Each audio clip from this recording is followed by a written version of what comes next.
පුතේ අපි අද කතා කරමු විදුලි බල සංරක්ෂණය සහ විදුලි අනතුරු වළක්වා ගැනීම. මේ විදුලි බල සංරක්ෂණය හරි වැදගත්. දැන් ඔයගොල්ලෝ දන්නවා ඔයගොල්ලන්ගේ ගෙදරට එන විදුලි බිලක් ඔයගොල්ලෝ කියවලා තියෙනවද බලලා තියෙනවද බලන්න. ඔබේ නිවසට එන විදුලි බිලේ ඔබේ පහුගිය මාසයේ ඔබ වැය කළ විදුලිය සඳහා ගණනය කිරීමක් කරලා තියෙනවා. වැය වෙන මුදල ගණනය කරලා තියෙනවා.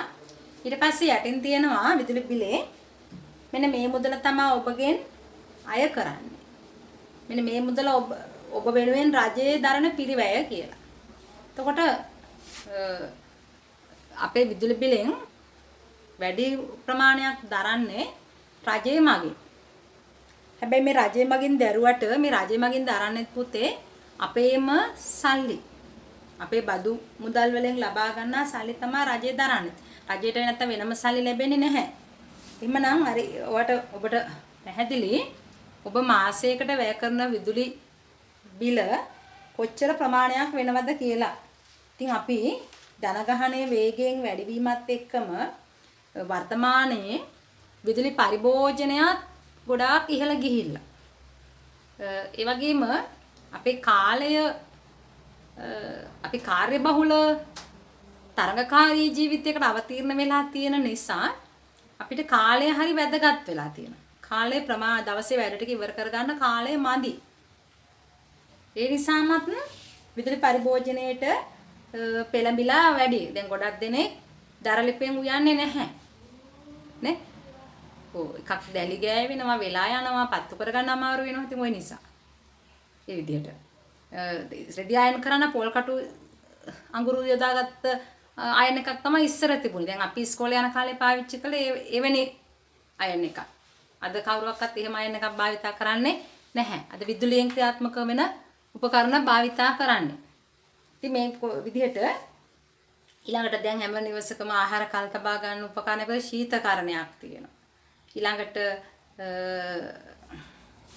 රූපවාහිනී යන්ත්‍රයක්, ගුවන් විදුලි යන්ත්‍රයක්, පරිගණක යන්ත්‍රයක්, ෆෝන් නේ දැන් විදුලියෙන් පරිභෝජනය කරන උපකරණ අතරට වර්තමානයේ සුලභව එකතු වුණු උපකරණ. ඊළඟට රයිස් කුකර් නේ බත් යන්නේ විදුලියෙන්. කෑම එළවලු ටික හදාගන්නේ විදුලියෙන්. පොල් ටික මිරික ගන්නෙ විදුලියෙන්. ද්‍රව්‍ය ගලේ අඹරන ඉස්සර නම් මිරිස් ගල් තිබුණා. කුරහන් අඹරන කුරහන් ගල් තිබුණා. අද මේ එකක්වත් නිවෙස්වල දැක ගන්න නැහැ. ඔයාලා ඒවා දැකලත් නැහැ නේ. ඒ වෙනුවට අද භාවිතා කරන්නේ විදුලිය. ඉතින් මේ නිසා මේ වර්තමානයේ විදුලි පරිභෝජනය ඊටාම ශීඝ්‍ර විදිහට ඉහළ ගිහිල්ලා තියෙනවා. නිෂ්පාදනය කරන උත්පාදනය කරන විදුලි ප්‍රමාණය පරිභෝජනය කරන විදුලි ප්‍රමාණයත් එක්ක බලන ලොකු වෙනසක්. පරිභෝජනයට අවශ්‍ය තරම් විදුලි නිෂ්පාදනය කරගන්න තවම හැකියාව ලැබිලා නැහැ. ඉතින් මේ නිසා තමයි අපට සිද්ධ වෙලා තියෙන්නේ ජල විදුලි බලාගාර අලුතෙන් ඉදි කරන්න. ඊළඟට තාප විදුලි බල නොචෝල් වගේ තාප විදුලි බලාගාර ඉදි කරන්න. සුළං බලය උදව් කරගෙන සූර්ය කෝෂ උදව් කරගෙන අලුතෙන් විදුලි ජනනය කරගන්න උපක්‍රම හොයාගන්න ඕන වෙලා තියෙන්නේ. ඉතින් මේ පුතේ අපේ ලංකාවේ වැඩිම විදුලි පරිභෝජනය කරන වෙලාව විදිහට සමීක්ෂණයකින් හෙළි වෙලා තියෙනවා. සවස කියන්නේ පස්වරු 7ත් පස්වරු 9ත් අතර කියන්නේ රාත්‍රී කාලේ 7ත් 9ත් අතර කාලේ තමයි ලංකාවේ වැඩිම විදුලි පරිභෝජනයක් සිද්ධ වෙන කාලේ. ඉතින් ඒ විදුලිය කපා හරින වෙලාවට ගොඩක් වෙලාවට ওই කාලේදී තමයි විදුලිය කපා හරින්නේ. ඉතිරි කරගන්න ඕන වෙනකොට නේ. ඒකට මොකද මේ කාලේදී වැය කරන පරිභෝජන කාලේ ගොඩාක් වැඩි. මේකට හේතුවක් මෙන්න මේ කාලේ තමයි ගොඩක් දෙනෙක් නිවසේ ඇඳිලා ඉන්නේ. ඒක එක හේතුවක්. ඊගාවට වැඩ ටික කරගන්න නිවසේ ඇඳිලා ඉන්නකොටනේ විවිධ කාර්යයන් වල නිරත වෙන්නේ. එතකොට අඳුරුයි බල්බ එළිය ලබා ගන්න ඕනේ. රූපවාහිනිය ක්‍රියාත්මක කරන්න ඕනේ. පරිගණකය ක්‍රියාත්මක කරන්න ඕනේ. රෙදි ටික අයන් කරගන්න ඕනේ. ඔය විදිහට කාර්ය බහුල වෙලාවක් තමයි 7-9 අතර කාලේ. ඉතින් මේ කාලේදී පරිභෝජන ප්‍රමාණය ගොඩාක් වැඩි. ඉතින් මේ විදිහට අපි අඛණ්ඩවම අධි විදුලි පරිභෝජනයකට යොමු වුණොත් අපිට නිෂ්පාදනය කරගන්න පුළුවන් විදුලි ප්‍රමාණවත් නොවීම නිසා විශාල විදුලි අර්බුදයන් වලට මුහුණ දෙන්න පුළුවන්. අපි දන්නවා වැස්සේම අඩු වුණාම අපේට විදුලිය කපාදු කිරීමක් කරන විදුලිය කපා හරිනවා. ඒ විදුලිය ප්‍රමාණවත් තරම් විදුලිය නිෂ්පාදනය කරගන්න හැකියාවක් නැති වුනහම එමනම් මේ විදුලිය අපි ආරක්ෂා කරගන්න ඕන. විදුලිය සංරක්ෂණය කරගත යුතුයි. මොකද මේ සංරක්ෂණය කියලා කියන්නේ? අපි සංරක්ෂණය කියලා භාවිතා කරන්නේ නැනවත් පරිහරණයට. ඒ කියන්නේ අපතේ අනේක හැකිතා වළක්වලා අර පිරිමැස්මෙන් පාවිච්චි කරනවාට. අර පිරිමැස්ම. මේ අර පිරිමැස්මෙන් භාවිතා කිරීම අපි පුංචි කාලේ ඉඳලාම පුරුදු වෙන්න ඕන දෙයක්. මේ විදුලි සංරක්ෂණය අපි පුංචි කාලේ ඉඳලාම අපිට හුරුවක් ගන්න ඕනේ. දැන් ගොඩක් වෙලාවට මේ පුංචි කාලේ ඉඳලා හුරුවක් ලැබුණේ නැතිවීම නිසා බලන්නකෝ සමහර ආයතනවල කාර්යාලවල එහෙම සේවය ඉවර වෙලා ඔෆිස් එක වහලා යනකොට ෆෑන් එක ඕෆ් කරලා යන්නේ නැහැ. බල්බේ ඕෆ් ස්විච් එක ඕෆ් කරලා යන්නේ නැහැ. ඉතින් මොකද වෙන්නේ? ඒක දැන් අප මේ කාර්යාලයට තව කෙනෙක්ට යන්න බෑනේ. නේ ආපහු දවසක් ඊළඟ දවසේ වැඩට එනකම්ම මේ ෆෑන් එක වැඩ. එක ෆෑන් එකක් කියලා අපි හිතමුකෝ වැඩ කරනවා. එක බල්බයක් කියලා අපි හිතමු.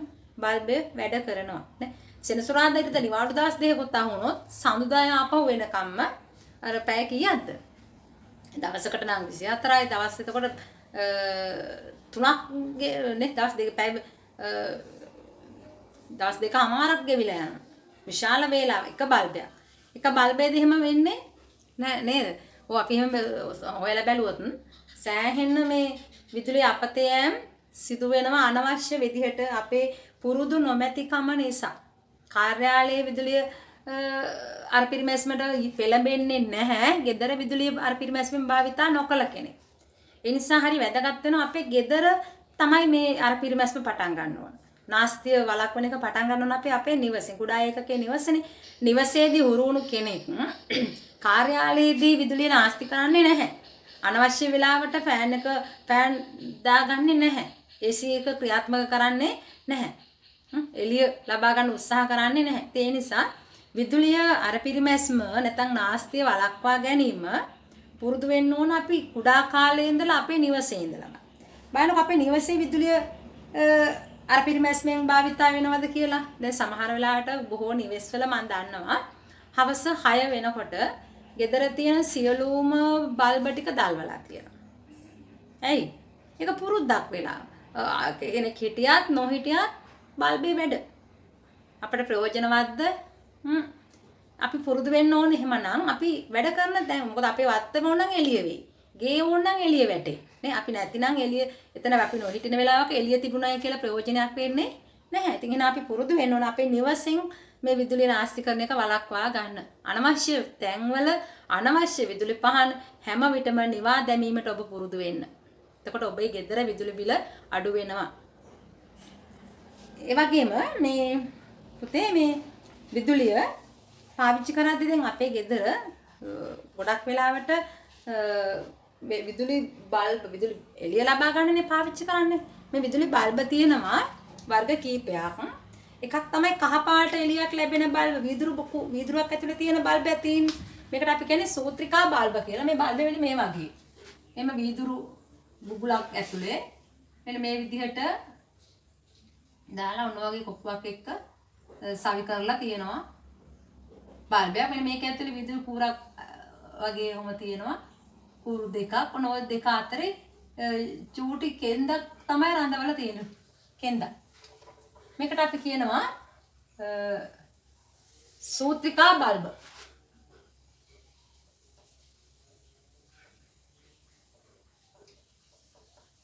මෙන්න මේ කෙන්ද රත් වුණාම දිලිසුණාම තමයි එළිය ලැබෙන්නේ.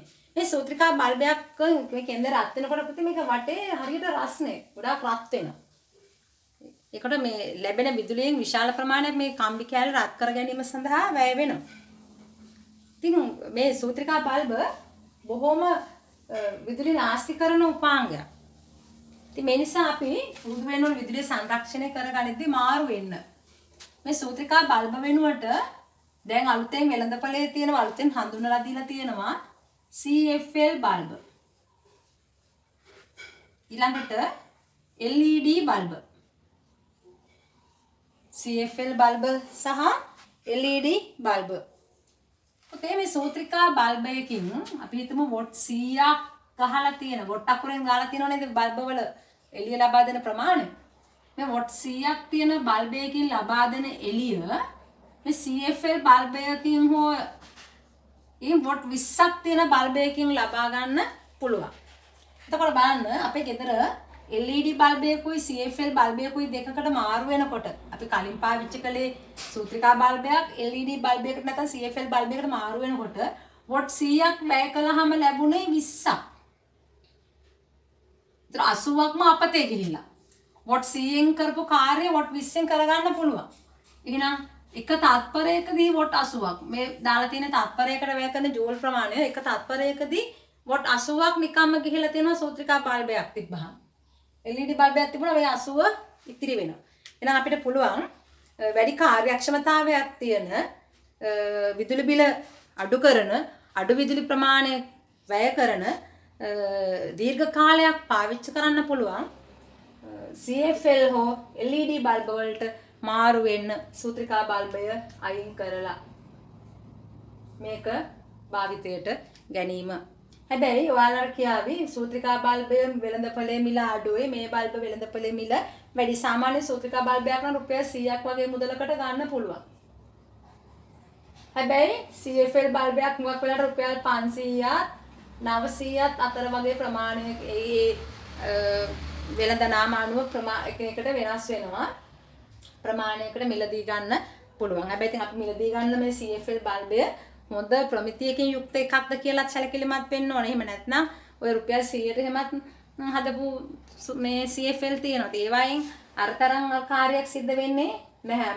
මේ වගේ කාර්යක්ෂමතාවයක් වෙන්නේ නැහැ. නමුත් හැබැයි මේ සූත්‍රිකා බල්බයට වඩා වාසියක් වෙනවා. ඉතින් වැඩි මිලක් දීලා ගන්නකොට අපි හොඳ ප්‍රමිතියකින් යුක්ත භාණ්ඩයක් මිලදී ගැනීම වැදගත්.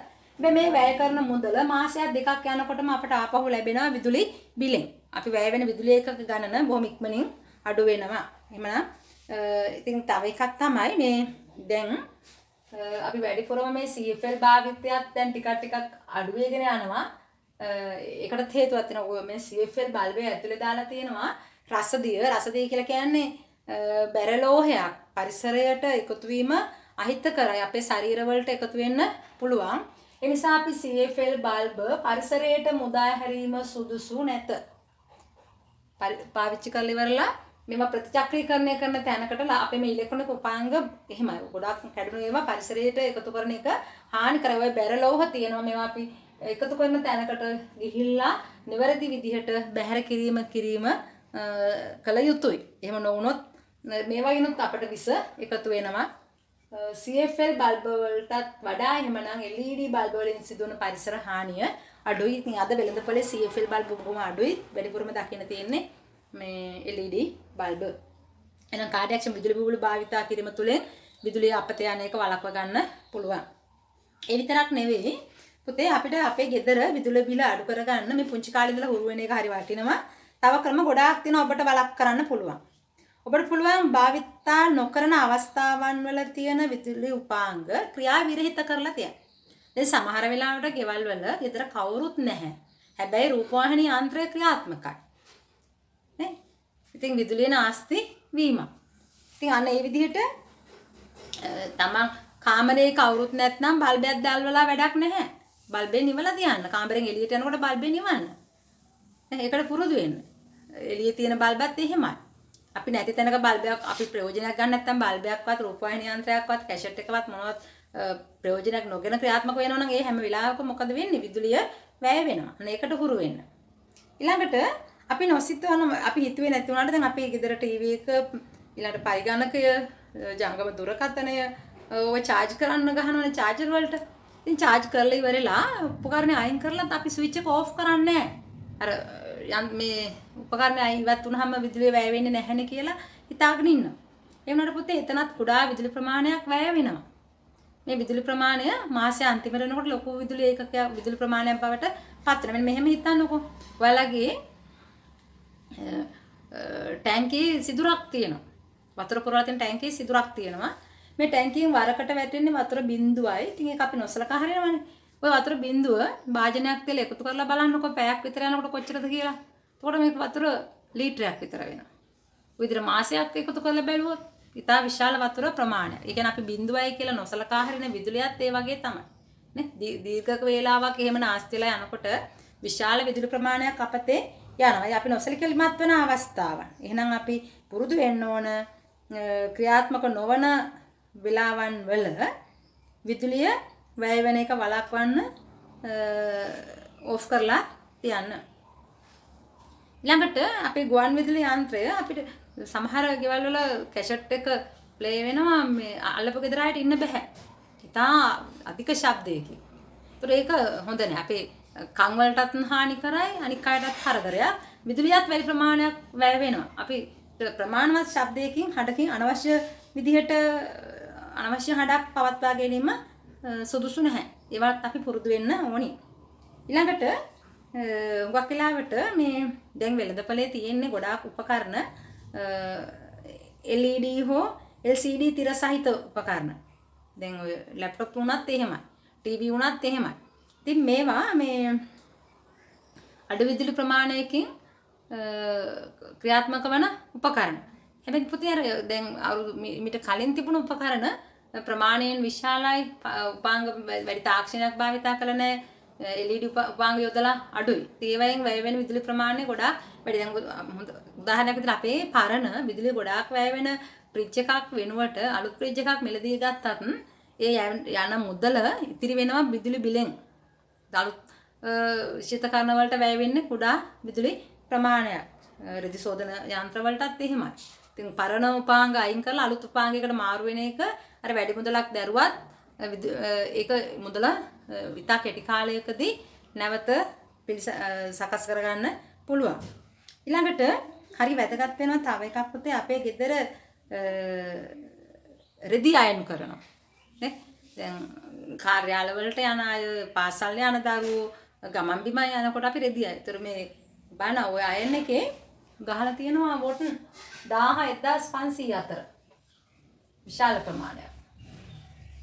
ඒ කියන්නේ තත්පරයකදී වැය වෙනවා ජූල් 17500ක් අතර ප්‍රමාණයක්. ඉතින් මෙතනදී අපි නිතර රෙදි අයන් කරනවා නම් වැය වෙන විදුලි ප්‍රමාණය ගොඩාක් වැඩි. අපිට පුළුවන් නම් පුරුද්දක් විදිහට දැන් සතියේම අඳින ඇඳුම් ටික එකතු කරලා සෝදලා සෙනසුරාදා ඉරිදා දවස් අපේ නිවාඩු දවස් දෙකනේ. නිවාඩු දවස් දෙකට සම්පූර්ණ අපේ ඇඳුම් ටික අයන් කර ගන්නවා නම් ගෙදර ඉන සමාජිකෝ දෙන්නෙක්ද තුන් දෙනෙක්ද ඔක්කොගේම ඇඳුම් එකවර අයන් කර ගන්න ඕන. අර නැවත රත් වෙන්න වැය වෙන විදුලිය අඩු වෙන නිසා විදුලි බිල ඉතිරි කර ගන්න පුළුවන්. ඊළඟට මේ ශීතකරණයේ භාවිතයත් විදුලිය වැය වෙන තවත් උපකරණයක් තමයි ශීතකරණය. පැය 24ම ක්‍රියාත්මක වෙන්නේ තියෙන්නේ. මේ ශීතකරණය විදුලි බිල වැඩි වෙන එක වළක්ව ගන්න පුතේ ස්ථානගත කිරීමත් හරි වැදගත් වෙනවා. ශීතකරණයක් අපි ස්ථානගත කරද්දී හොඳට වායු හුවමාරු වෙන ඉඩකඩ ලැබෙන තැනක තමයි ඒක ස්ථානගත කරන්න ඕනේ. එතකොට මේ වාතය සංසරණය වෙන්න පුළුවන්. ඉතින් බිත්තිය අයින් එක තියෙනවා නම් බිත්තිය හේතු කරලා තියන්න හොඳ නෑ. අඩු ගන්න බිත්තියයි ශීතකරණය අතර අඩියකවත් පරතරයක් තියෙන විදිහට හිඩසක් තියලා තියෙන්න ඕන වාතයට හොඳට සංසරණය වෙන්න. එහෙම වුණාම විදුලි බිල අඩු වෙනවා. ඊළඟට ශීතකරණය බඩු අහුරනකොට තර හොඳටම අර ගබඩා කරනකොට අර එකට අට්ටි ගහලා තද වෙනට විදිහට අහුරනවට වඩා වාතය සංසරණය වෙන්න පුළුවන් විදිහට ක්‍රමවත්ව විධිමත්ව පහසුවෙන් ගන්න පහසුවෙන් දාන්න පුළුවන් විදිහට ශීතකරණය බඩු අහුරලා තිබුණාම විදුලි බිල වැඩි වෙන එක වළක්ව ගන්න පුළුවන්. ඊළඟට තව එකක් තමයි ආහාර දැන් ශීතකරණය දොර නිතර විවෘත කරනවා. නිතර දොර අරිනවා දොර වහනවා. නිතර දොර අරිනකොට මේ අවට තියෙන වාතය ශීතකරණය ඇතුළට යනවා. ඒත් මේ ශීතකරණයේ ඇතුළ වන වාතය ඉවත් කරන්න විදුලිය වැය කරනවා. ඉතින් නිතර ශීතකරණයේ දොර ඇරීම සුදුසු නෑ. අපි පුරුදු වෙන්න ඕන එක වෙලාවක ඇරලා එක වෙලාවක අවශ්‍ය දේවල් ගන්නයි දාන්නයි. ඉතින් එහෙම හුරු වුණාම බිල අඩු කරගන්න පුළුවන්. ඊළඟට මේ ශීතකරණය ගබඩා කරනකොට උණුසුම් ආහාර ශීතකරණයේ තැබීම සුදුසු නැහැ. ඒ කියන්නේ වෙන මුකුත් වෙන හින්දා නෙවෙයි. අර උණුසුම ඉවත් කර ගැනීමටත් විදුලි ප්‍රමාණයක් වැය වෙන නිසා රත් වෙන ආහාර එළියේදී නිවුණාට පස්සේ ශීතකරණය ඇතුලේ දාලා තියන්න පුළුවන්. නිවුණු ආහාර. ඊළඟට මේ ඉරේලිය වැටෙන තැනක ශීතකරණය තියෙන එකත් හොඳ නැහැ. ඉරේලියෙන් රත් වෙලා උණුසුම් වාතය ලැබෙනවා. ඒ විදිහට ශීතකරණයක් භාවිතා කරපුවාම අපේ ගෙදර විදුලි බිල අඩු කරගන්න අපිට පුළුවන්. ඉතින් මේ ඉතින් විදුලිය අඩු කර ගැනීමට කටයුතු කරන එක හරි වටිනවා. බලන්න ඔයගොල්ලන්ගේ මාසික විදුලි බිල ඔයගොල්ලෝ අධ්‍යයනය කරලා බැලුවොත් අපි වැය කරපු විදුලි ඒකක ගාන නම් විදුලි බිලේ සටහන් කරලා තියෙනවා කොච්චර මුදලක් වැය වෙනවාද කියලා.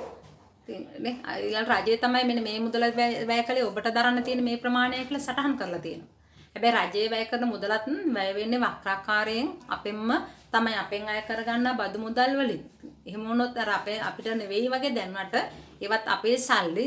ඉතින් අපේ සල්ලි ඉතිරි කරගන්න විදුලි බිල වැඩි වෙන එක වළක්වා ගන්න කටයුතු කරන එක තමයි වඩා හොඳ. නිවසින් විදුලිය සංරක්ෂණය කරන්න පුරුදු වුණාම ඒ නිවෙස් ගණනාවක් කොහොම ගියාම ගමක් රටක් ජාතියක් විදිහට අපි රටේ සංවර්ධනයට දායක වුණු පිරිසක් බවට ඉබේම පත් වෙනවා. එහෙනම් පුතේ ඊළඟට බලමු මේ විදුලි අනතුරු වළක්වා ගන්න මොන විදුලි අනතුරු. බලන්න විදුලි අනතුරු වෙන්න පුළුවන් අවස්ථාවන් නේ. නොසලකිලිමත්ව කටයුතු කිරීමෙන් විදුලි අනතුරු සිද්ධ වෙන්න පුළුවන්. දැන් වක් වෙලාවට සමහරලාට අපි ස්විච් එක ඕෆ් කරන්න නැතුව බල්බ් මාරු කරනවා. ඉතින් බැරි වෙලාවක හරි අපේ අත ස්පර්ශ වුණොත් අපිට විදුලි සැර වදින්න පුළුවන්. නේ? ඊළඟට ගස් වලට සම්බන්ධ වෙලා තියෙන විදුලි රැහැන් ගහහරහා අපිට විදුලි සැර වදින්න පුළුවන්. ඊළඟට සරුංගල් යවනවා වගේ ක්‍රීඩා කරනවානේ. නේ? ඇන්ටනා හයි කරලා තියෙනවා. ඊළඟට ඉනිමං ලෝහ ඉනිමං අවස්ථාවන් වලදී නොසලකිලිමත්කම් නිසා විදුලි අනතුරු සිද්ධ වෙන්න පුළුවන්. ඉතින් මේ හින්දා අපි විදුලිය පරිභෝජනය කරද්දී විදුලිය කියලා කියන්නේ අපේ මරණය ළඟා කර දෙන්න පුළුවන් නේ ඉක්මන් කරන්න පුළුවන් අවස්ථාවක්. එහෙනම් ඒකිතරම් අපි විදුලිය පරිභෝජනය කරද්දී මේ විදුලිය අනතුරු වළක්වා ගැනීමෙන් කටයුතු කරන්නත් හුරු වෙන්න ඕන. ඉතින් මේ විදුලි අනතුරු වළක්වා ගන්න අපිට මෙන්න මේ වගේ උපක්‍රම අනුගමනය කරන්න පුළුවන්. ඔක්කොක් වෙලාවට විදුලි රැහැන් දැන් සමහරවිට අපේ ගෙවල් විදුලි රැහැන් දිගු හදනවා. ඉතින් මේවා විවෘත වෙලා තියෙන්නේ. ඉතින් කුඩා දරුවන්ට සමහරලාට ඒගොල්ලෝ දන්නේ නැතුව මේ රැහැන් ස්පර්ශ කරනවා. ඉතින් මේ වගේ අවස්ථාවන් අපි සැලකිලිමත් වෙන්න ඕනේ. ඊළඟට දැන් ගොඩක් වෙලාවට මේ ප්ලග් එකක් හැම පහලින් නේ හයි කරලා තියෙන්නේ ගෙවල් වල ප්ලග් තියෙන ගොඩක් පහලින්. ඉතින් එහෙම තිබුණාම කුඩා දරුවන්ට පහසුවෙන් මේකට ඇඟිල්ල එහෙම දාලා නැත්නම් ඇණයක් වගේ දෙයක් අහුනහම ඒගොල්ලන්ට මේ සිදුරු වලට දාලා බලන්න පුළුවන්. නේද? ඉතින් කුඩා දරුවන් ඉන්නකොට මේ වගේ ප්ලග් එහෙම අනතුරු වෙලා තියෙනවා. අතට අහුණු ඇණ ළමයි ඒගොල්ලෝ දන්නේ නැහැ නේ ඇණේට විදුලිය එනවා කියලා නේද? ඉතින් ඒ වගේ අර ප්ලග් වල සිදුරු වලට ඇණ වගේ දේවල් කම්බි වගේ දේවල් දාලා බලනවා චූටි ළමයි. ඉතින් ඒ වගේ අයගෙන් සැලකිලිමත් වෙන්න ඕනේ. එහෙම පහළ නම් තියෙන්නේ ඒ සිදුරු ආවරණය කරගන්න උපක්‍රම යොදා ගන්න වෙනවා. ඊළඟට අපේ උපකරණ වලට විදුලිය ලබා ගන්නේ ප්ලග් වලින්නේ. මේ ප්ලග් වලට අපි කියන කෙවෙනි පරිපත. අර ප්ලග් එකට සම්බන්ධ කරන කූරට කියනවා අපි පේනුව කියලා. එතකොට උපකරණයක් ක්‍රියාත්මක කරලා ඉවර වුණාම කෙවෙනියෙන් පේනුව ගලවලා අයින් කරන්න ඕන. අයින් කරලා දැන් අකුණු ගහන අවස්ථාවන් වලත් එහෙමයි ඒව ගලවලා තියන්න. මොකද අකුණු ගහන වෙලාවක නම් ඔය පේනු පොළොවට ස්පර්ශ වෙන්නේ නැතුව ඉහළ තැනක රඳවලා තියෙනවා. අකුණු පොළොවට ආවම පොළොවට ස්පර්ශ වෙලා තිබිලා ආපහු උපකරණයට අනතුරු වෙන්න පුළුවන්. ඒවා නිවැරදි ආකාරයට ගලවලා ස්ථානගත කරලා තියන්න ඕනි. ඊළඟට වැඩිහිටියෙක් නැති කිසිම වෙලාවක මේ විදුලි උපකරණ පාවිච්චි කරන්න ඊළඟට රිපෙයාර් කරන්න අලුත් වැඩියා කරන්න මේ ගැලවුණු ගැඩුණු ඒවා සවි කරන්න ළමයි පෙළඹෙනවා. ඒවා අනතුරු දායකයි වගේ අවස්ථාවන් වලින් වළකින්න ඕනේ. ඊළඟට ජලය කියන්නේ විදුලිය ගමන් කරන ද්‍රව්‍යයක්. තෙත උපකරණ අත්වල තෙත තිබිලා විදුලිය පරිභෝජනය කරන්න යන්න හොඳ නැහැ. මේ හොඳ අවස්ථාවක් මම ඔයාලට කියන්නම්. අපි ආහාර පිහින්න ගන්නවානේ හොට් ප්ලේට් එක විදුලි උපකරණයක් නේ විදුලි තාපන උඳුන. මුති අවස්ථාවක මේ තාපන උඳුන කැඩිලා තියෙනවා. මෙන්න ඕන මේ විදිහට ඕන හිතන්නකෝ මෙන්න තාපන උඳුන මෙන්න වයර් එකක් සම්බන්ධ කරලා බිත්තිය සවි කරලා දෙන මේකේ උඩ තමයි ආහාර භාජනය තියෙන්නේ. ආහාර පිසින භාජනය මේක ඇලුමිනියම් භාජනය. හරි මැටි භාජනයක් මොකද කියලා හිතමු මැටි භාජනයක් ආහාර පිසින මේ හොද්ද. ඉතින් මේ හොට් ප්ලේට් එකේ විදුලි කාන්දු වීමක් තිබිලා. දැන් අම්මා කෙනෙක් උයනකට දැන් පොල් කිරි ටික මිරිකලා අතාල්ලලා පොල් කිරි වක් කරනවානේ මේ විදිහටනේ. ඒක වක් කරනකොට ඇඟිලි වලින් බේරලා පොල් කිරි ටික එකතු වෙන්නේ මේ භාජනෙට. මේ අත. එතකොට මේ උපකරණය ලෝහ උපකරණයක් මේ ලෝහ උපකරණ ඇලුමිනියම් එකක් කියලා හිතමු. ලෝහ උපකරණයක් මේකෙන් කැඩලා විදුලි කාන්ති වෙලා මේ උපකරණයට ලැබිලා තියෙනවා. මේක ඇතුලේ තිබුණු ජලයට ලැබිලා තියෙනවා. දැන් පොල් කිරි ටික දානකොට මොකද වෙන්නේ? මේ පොල් කිරි ටික මෙහෙම දිගට ඇවිල්ලා වැක්කිරෙනකොට මේ අතත් එක්ක සම්බන්ධ වෙලා තියෙන වතුර. මේ මොකද උනේ මේ අම්මා විදුලි සැර වැදිලා විසි වුණා. මේ මිය ගියා. බලන්නකො මේක එච්චර නොසලකිලි මේ කොච්චර නොසලකිලිමත් අවස්ථාවද කියන්නේ ඒ වෙලාවේදී අපි භාවිත කරන උපකරණ ගැන හරිය සැලකිලිමත් වෙන්න ඕන. ඒ කියන්නේ අතින් වක් කරන මේ පොල් කිරි ටික මේකත් එක්ක සම්බන්ධ වුණාම අර පරිපත්‍යයක් සම්පූර්ණ වෙලා අපි අර කලින් කතා කළා වගේ පරිපත්‍යයක් සම්පූර්ණ වෙලා. මෙහෙන් මේ ආව විදුලිය අම්මගේ ඇඟ හරහා ගිහිල්ලා අම්මා පාවහන් පාවිච්චි කරගෙන හිටියෙත් නෑ පොළවට ගුගත වෙලා. එවැනි අනතුරු සිද්ධ වෙන්න පුළුවන් නොසලකිලිමත් කම් නිසා. හින්දා අත තෙතයි නම් තෙත රෙදි ඇඳගෙන නම් තෙත රෙදි වෙලේ එම අයන් කරනකොටත් එහෙම තෙත රෙදි එම සමහරට අයන් කරනකොට අයන් එකේ මොනවා හරි කැඩිලා බිඳිලා තිබුණොත් අපිට විදුලි සැර වදින්න පුළුවන්. ඉතින් ඒ හින්දා පාවිච්චි කරන වෙලාවට වඩා හොඳම දේ තමයි අත හොඳට වියලිව තබා ගන්න. ඊළඟට පාවහන් පැලඳගෙන රබර් පාවහන් දෙකක් පැලඳගෙන මේ කාර්ය කරනවා නම් සිද්ධ වෙන්න පුළුවන් අනතුරු අඩුයි. ඒ වගේම අපේ ගෙදර පරිපත්‍යයක දෝෂයක් හරි මොන හරි විසන්දි වීමක් ලුහුවත් වීමක් වෙලා තියෙනවා නම් මේවා අපි අලුත් වැඩියා කරන්න යන්න හොඳ නැහැ. පුහුණු සේවා සැපයුම් කරුවෙකු අමතලා ඒ හරහා තමයි අලුත් වැඩියා කරන හොඳට පුහුණුව තියෙන කෙනෙක්ගෙන් තමයි ඒක අලුත් වැඩියා කරගන්න ඕනේ. අපි පුංචි උපකරණ යදුවට ඒවා අසාර්ථක වෙලා සමහරවිට විදුලි අනතුරු වෙන්න පුළුවන්.